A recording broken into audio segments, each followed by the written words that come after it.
Chaque année, à Austin, dans l'état du Texas aux États-Unis, se déroule le South by Southwest Festival, une célébration cinématographique, digitale et musicale attirant des centaines de milliers de personnes venues assister à cette semaine de festivités. C'est le cas de Bob Boilen et Stephen Thompson qui en 2008 arpentaient les rues de la capitale texane à l'affût des quelques 2000 concerts proposés par le South by Southwest. À l'époque tous deux employés chez la National Public Radio, ce genre de festival est une véritable mine d'or pour dénicher de nouveaux talents. Mais Bob et Stephen ont fait le déplacement jusqu'à Austin pour une bonne raison. Ils ont appris que Laura Gibson, une artiste originaire de Portland, se produira dans un bar de la ville. Alors ils se feraient un chemin jusqu'au lieu du concert, mais en arrivant sur place, tout ne se passe pas comme prévu. Le South by Southwest ayant lieu pendant la première quinzaine du mois de mars, vient entremêler les festivités avec le March Madness, le tournoi universitaire de basket iconique organisé par la NCAA. Pas de chance, le bar dans lequel Laura Gibson s'apprête à performer diffuse en direct l'un des matchs du championnat. La voix et les accords de guitare de la chanteuse sont très vite recouverts par les cris des supporters qui font monter l'effervescence de la pièce, à un point où Laura Gibson devient un élément secondaire de la soirée.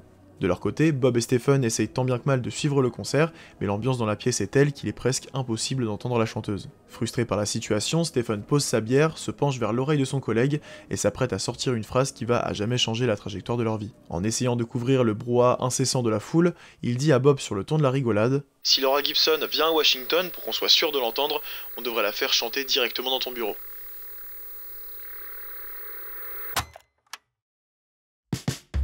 NPR, ça veut dire National Public Radio. C'est une organisation et un média à but non lucratif financé par des fonds privés et publics. La National Public Radio a été fondée en 1970 à Washington DC et va très vite devenir l'ancêtre de ce que l'on appelle aujourd'hui les music curators. Alors un music curator, c'est généralement un créateur ou une créatrice de contenu spécialisée dans la musique qui va faire découvrir son audience de nouveaux artistes. Il va aussi partager ses écoutes du moment, créer des playlists et surtout capter les goûts musicaux de son audience pour pouvoir leur suggérer des morceaux similaires. Bref, c'est comme un bon pote qui passe ses journées à te faire découvrir des sons de fou. Et quand je dis que NPR c'est un peu l'ancêtre de tout ça, c'est parce que dès sa création, c'est une plateforme qui avait pour vocation de mettre en avant des artistes presque méconnus du grand public. Et tout ça va très vite se développer dans les années 2000 avec la création de NPR Music. Créé en 2007, il s'agit d'une branche de la National Public Radio qui va exploiter les nouveaux canaux de diffusion et d'information que propose le développement d'Internet. NPR n'est plus une simple radio, c'est une immense plateforme de partage de contenu musical. NPR Music propose des interviews, des podcasts, des performances live, des reviews, des playlists et même des sessions studio. Alors je vous l'accorde, aujourd'hui c'est un peu le minimum vital pour tout média qui souhaite parler de musique,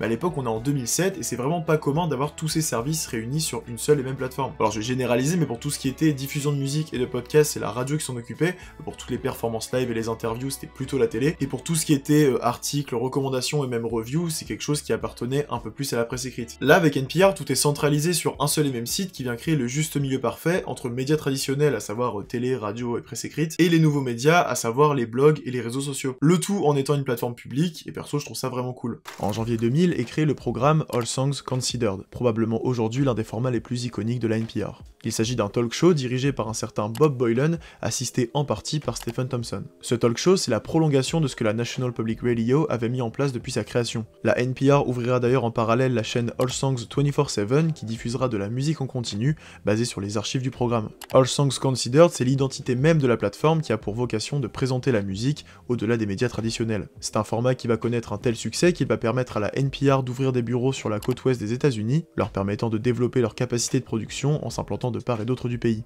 Aujourd'hui, NPR, c'est environ 30 millions d'auditeurs chaque semaine. Mais ce qui fait la popularité du média, c'est un programme très vite devenu une référence pour tout fan de musique. Un concept simple qui va pourtant jouer un rôle majeur dans la carrière de nombreux artistes, le Tiny Desk Concert. On dit souvent que les meilleures idées sont les plus simples et c'est une expression qui s'applique à la perfection pour le Tiny Desk Concert. Vous voyez très certainement de quoi je parle, ce sont ces performances live surprenantes et intimistes où les artistes viennent partager leur musique dans un décor plutôt inhabituel. Et tout ça, c'est né d'une blague entre deux collègues de la NPR qui doit probablement être une des blagues les plus rentables du siècle. On l'a mentionné en intro, en 2008, Bob Boilen et Stephen Thompson, qui participaient tous les deux au programme All Songs Considered, se rendent à Austin pour le South by Southwest Festival. Après la performance de Laura Gibson, l'artiste qu'ils avaient le plus hâte de voir performer, les deux collègues décident d'aller discuter avec la chanteuse. Et ils vont lui faire part de leur déception de ne pas avoir pu l'entendre chanter à cause du brouhaha incessant du bar dans lequel ils étaient. Stephen répète à Laura Gibson ce que Bob lui avait dit sur le ton de la blague, à savoir « La prochaine fois que tu viens à Washington, t'as qu'à venir directement chanter dans son bureau, au moins on sera sûr de t'entendre. » Ce à quoi Laura répond « Bah écoutez, moi je viens dans 3 semaines à Washington pour ma tournée, donc let's go en fait. Bob et Stephen, ils vont aller jusqu'au bout de leur délire, ils vont emprunter un micro et 2 caméras dans les locaux de la NPR, et c'est comme ça que le 22 avril 2008 sera diffusé le tout premier épisode du Tiny Desk Concert. Up with the sunrise, you'll be staring out through the window on the day. I'll be another waking shadow cast on the covers of. Voyant tout le potentiel du Tiny Desk, Bob et Stephen vont décider d'en faire une série, le but étant de créer un rendez-vous régulier et d'apporter un vent de fraîcheur sur la scène musicale. Bon, le problème c'est qu'à l'époque on était en 2008 et le Tiny Desk était loin d'être populaire. Si aujourd'hui les artistes se battent pour espérer avoir la chance d'être invités à performer chez NPR, à l'époque en 2008 les deux collègues vont galérer à trouver des artistes qui voulaient bien passer derrière le bureau de Bob Boilen. Pourtant Bob et Stephen vont réussir à trouver une petite poignée d'artistes qui vont les aider à développer et à populariser le format. C'est là que les concerts vont s'enchaîner avec The Tallest Man on Earth, Tao Nguyen ou encore Ozzy Ear. Et ce qui est cool, c'est que ça va être autant bénéfique pour les artistes que pour la NPR, puisque d'un côté, ça va permettre de développer le format Tiny Desk, et d'un autre, ça va permettre aux artistes qui participent d'être introduits à une audience un peu plus large. Ozzy Ear, par exemple, c'est aujourd'hui une référence de la musique indé alternative, mais à l'époque, le Tiny Desk Concert, c'était l'une de ses toutes premières performances filmées, et il avait même pas encore sorti d'album. Les concerts vont s'enchaîner entre 2009 et 2014, en gardant cette volonté de donner une plateforme et un espace d'expression pour des jeunes artistes issus de la scène underground. Mais plus les années vont passer, plus le Tiny Desk commencera à toucher la scène mainstream, notamment en 2011 où Bob et Stephen auront la chance d'accueillir Adele qui venait de connaître un énorme succès avec la sortie de son album 21. Never mind, I'll find someone like you. I wish nothing but the best for you too. Don't forget me, I beg. I'll remember you said sometimes it lasts in love, but sometimes it hurts instead.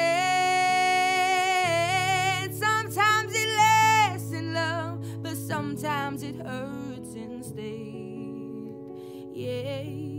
À ce moment-là, le Tiny Desk passe un nouveau cap de popularité puisqu'on va retrouver de plus en plus d'artistes déjà installés ou de gros phénomènes qui vont venir performer derrière le bureau de Bob Boilen. On parle de Wilco, des Cranberries, Macklemore et Ryan Lewis, John Legend ou encore des Pixies. Donc honnêtement, tout se déroule plutôt bien pour la NPR, on est sur 80 Tiny Desk par an, c'est énorme. Mais très vite, Bob et Stephen vont commencer à faire face à des critiques légitimes du format. Si le Tiny Desk Concert était à la base un moyen pour la NPR de proposer un format novateur permettant à des artistes de s'adresser à un public plus large, on s'est vite rendu compte que les artistes qui étaient invités à performer derrière le bureau de Bob, c'était souvent le même genre d'artiste. Parce que sur les premières années du Tiny Desk Concert, on retrouve quasiment pas de rap, pas de R&B, ou de manière générale, pas de style développé et popularisé par la communauté noire. Dans 80% des cas, on retrouvait des artistes issus de la scène pop-rock alternative, qui est un style majoritairement représenté par les blancs. On peut se dire avec un peu de mauvaise foi qu'il s'agit d'un choix de direction artistique, et que comme la NPR à l'époque, à sa création, diffusait majoritairement des musiques issues de la scène alternative, elle prolongeait ce phénomène sur le Tiny Desk. Mais bon, quand le premier artiste rap populaire que tu invites, c'est Macklemore,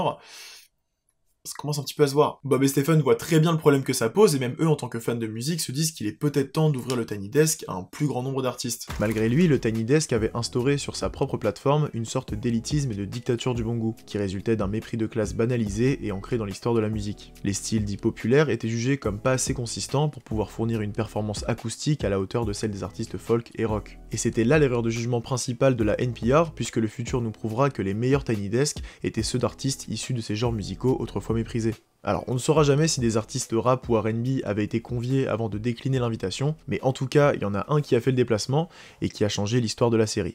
Thank everybody for coming out again. This is weird as hell for me. Never done anything like this, so I guess we're gonna get to this. You wanna? Let's get to it. Baby girl, what's your name? Let me talk to you. Let me buy you a drink, and then I'm T-Pain. You know me, convict music, Nappy Bowie. Le Tiny Desk de T-Pain est jugé comme l'un des meilleurs de la série, que ce soit en termes de performance, mais surtout d'impact sur les mentalités du milieu de la musique. T-Pain est issu de la scène hip-hop et c'est l'artiste qui a démocratisé l'utilisation de l'autotune, donc autant vous dire qu'il était à l'opposé de ce que la NPR prônait. Et bien que l'autotune aujourd'hui ce soit quelque chose de largement accepté, à l'époque c'était encore un sujet compliqué. Bon, je grossis le trait, mais en gros si tu utilises de l'autotune, t'es pas un vrai chanteur, t'es pas un vrai artiste, bref, on souffle un petit peu. Et donc T-Pain avec son Tiny Desk qui va quand même fermer quelques bouches en livrant une performance incroyable, sans autotune et simplement accompagné d'un clavier. Et ça va être la preuve pour beaucoup de personnes que le rap, le R&B et même la néo-soul ont une place légitime chez NPR. Et petit avis personnel, c'est souvent les artistes issus de ces genres musicaux qui nous offrent les performances les plus intéressantes. Dans les années qui vont suivre la performance de T-Pain, on va avoir du The Internet, du Leon Bridges, Rhapsody, Anderson .Paak, Little Sims, Tyler the Creator, Sampha, Thundercat, Megan Thee Stallion, Daniel Caesar, Georgia Smith, Erykah Badu ou encore le Wu-Tang Clan. Il y a même Gucci Mane qui va faire son Tiny Desk accompagné de Zaytoven, si ça c'est pas une dinguerie. Toutes ces performances vont permettre à NPR de toucher une autre cible et surtout d'affirmer sa place comme plateforme référente de l'industrie musicale. À ce moment, on est en août 2018, le Tiny Desk ne s'est jamais aussi bien porté, mais ce que Bob et Stephen ne savent pas, c'est qu'ils sont sur le point de publier une performance qui va faire entrer leur concept dans une toute autre dimension.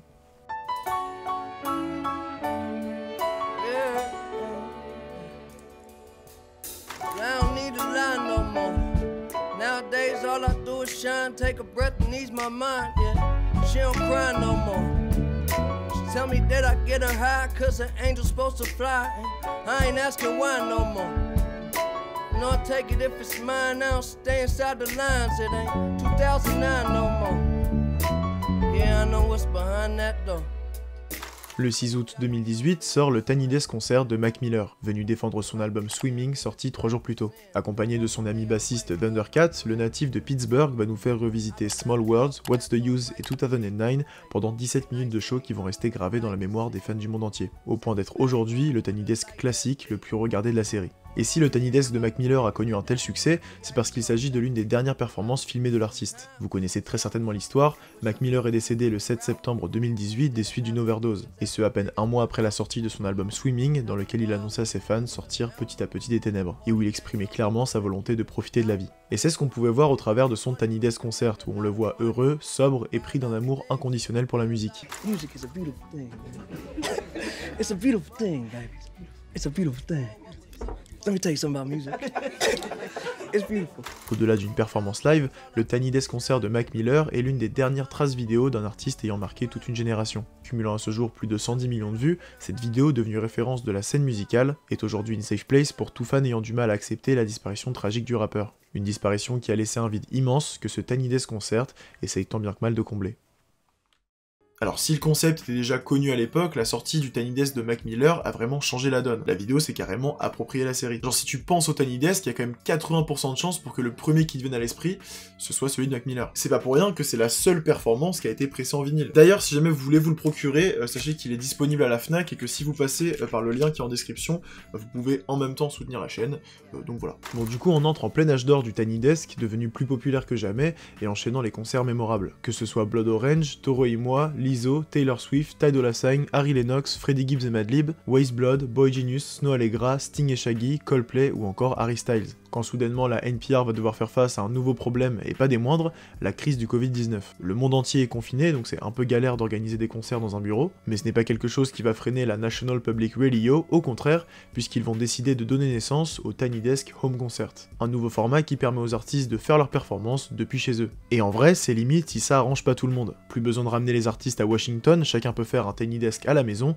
au final, tout le monde est gagnant. Ça va vraiment donner un nouveau souffle au format, puisque le décor va changer à chaque performance, tout en gardant l'essence même de ce qui fait le succès de la série, c'est-à-dire ce sentiment de proximité avec les artistes. Pendant cette période, on va avoir du BTS, du Vince Staples, Lenny Kravitz, Tame Impala, Phoebe Bridgers, Miley Cyrus, Rick Ross, 2 Chainz, Justin Bieber, Karol G, Young Thug, Little Sims, Ed Sheeran, Olivia Rodrigo, et on aura même droit à la performance de Dua Lipa, qui est officiellement la performance la plus regardée de l'histoire de la série, c'est juste que ce n'est pas le format habituel du Tiny Desk. Bref, même avec une période Covid compliquée pour tout le monde, NPR a su prouver la solidité et l'importance du Tiny Desk Concert sur la scène musicale. C'est vraiment devenu une plus-value et une référence pour les artistes qui se battent pour faire la promo de leur nouvel album en passant derrière le bureau de Bob Boilen. Et la question qu'on peut se poser, c'est pourquoi ce format est aussi populaire et pourquoi il se différencie autant des autres performances live. La réponse la plus logique que l'on peut apporter, c'est que le Tiny Desk Concert plaît surtout pour son cadre. Voir nos artistes préférés venir s'entasser avec leurs musiciens dans le coin d'un bureau, c'est pas quelque chose de très commun. Et le fait qu'il s'agisse d'un vrai bureau et pas d'un décor monté de toutes pièces ne fait qu'amplifier le sentiment de proximité qui nous envahit pendant le visionnage. Surtout que les éléments qui composent le décor s'apparentent plus à ceux d'une chambre de nerds fans de musique qu'à ceux d'un lieu de travail. De plus, les artistes qui viennent chanter chez NPR jouent devant un public restreint, ce qui leur permet d'échanger entre les morceaux, de rigoler, bref, on a vraiment l'impression de partager ce moment et d'être dans la même pièce qu'eux. Le deuxième point sur lequel le Tiny Desk se différencie de la concurrence, c'est sur tout l'aspect audio, à savoir l'arrangement et l'enregistrement des performances. Pendant leurs 2 premières années chez NPR, Bob et Stephen organisaient des sessions studio pour essayer d'obtenir des versions un peu plus exclusives de morceaux déjà sortis par les artistes, mais ils se sont très vite rendus compte que le résultat qu'ils obtenaient était quasi similaire à la version album des chansons chantées par les artistes, mais c'était pas vraiment le but. Avec le Tiny Desk, ils vont obliger les artistes à retravailler leurs morceaux pour s'adapter à un format un peu plus acoustique. Le but c'est vraiment d'obtenir quelque chose qui a jamais été entendu ailleurs. Et ça marche notamment avec les artistes rap qui nous font complètement redécouvrir leur discographie.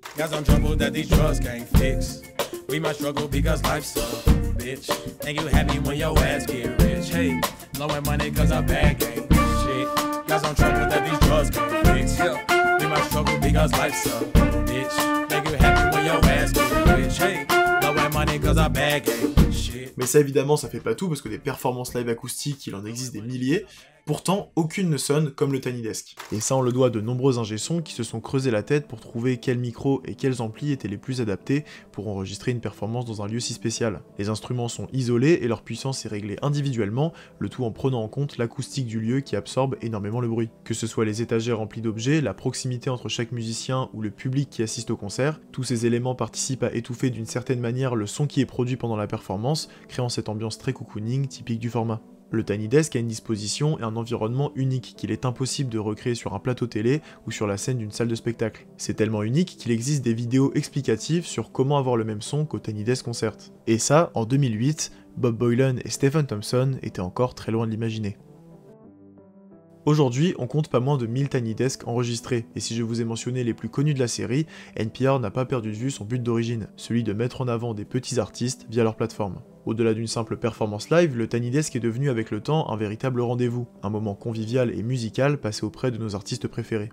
NPR a su évoluer avec son temps et s'adapter face aux situations de crise pour pouvoir toujours servir sa devise. Partager l'amour pour la musique avec le plus de monde possible. Et je trouve ça vraiment touchant lorsque l'on sait que le projet du Tiny Desk est né d'une blague, elle-même découlant de la volonté de 2 passionnés de bénéficier d'un moment privilégié avec des musiciens venus du monde entier. Et 15 ans plus tard, c'est des millions de fans chaque mois qui profitent derrière leur écran de ce quart d'heure hors du temps. 15 minutes de musique et de découverte, 15 minutes de proximité avec nos artistes préférés, 15 minutes de rire et de partage qui nous donnent cette étrange impression d'être présent dans le bureau de Bob Boilen, accompagné d'un public hypnotisé par ce qui s'y passe derrière. Et je sais pas pour vous, mais c'est pour moi toutes ces raisons qui font la magie du Tiny Desk Concert.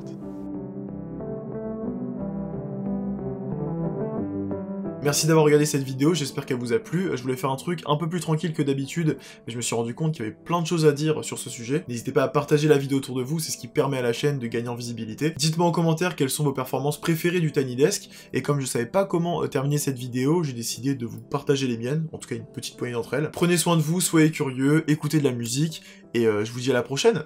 Salut! What's your name? Nana. Nana in this motherfucker. Nana in this motherfucker. She could call me. I said Nana in this motherfucker. Nana in this motherfucker. You could call me. Your heart don't stand a chance. It feels like it's been far too long. Your knees can't hold your legs. Your feet just wanna pace. Your eyes keep me all in the trance, and let me ask you. New kids jumping off the senior stands, and they made a new way, they getting more advanced. I done seen this whole town wide clean. God knows bury memories of my teens. I done seen this whole town get geek, switch the weed from Molly for the better probably. I don't know, but I believe.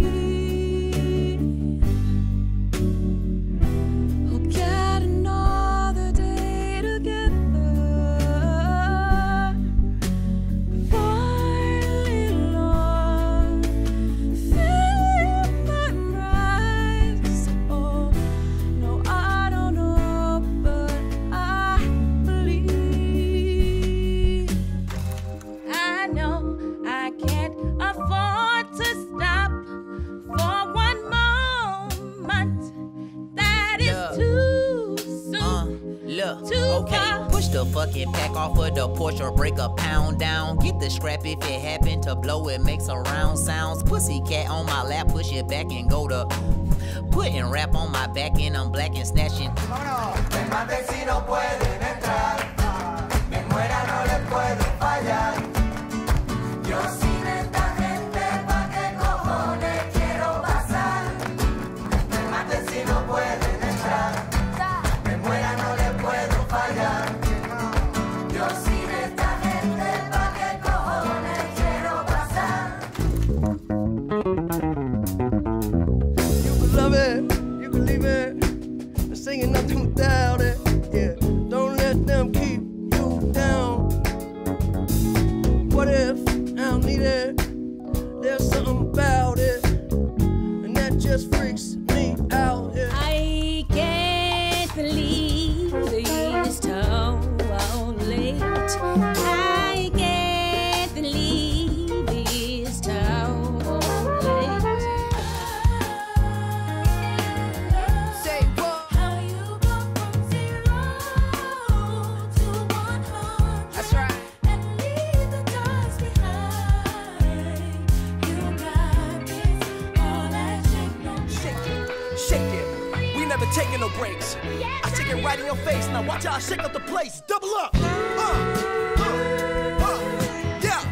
Yeah. Yeah. Come on. Double up. Yeah. Yeah. Yeah. Yeah. Let's hit the let's start fire. Sunflower, I think your love would be too much. Let's hit the let's start fire. Sunflower, sunflower.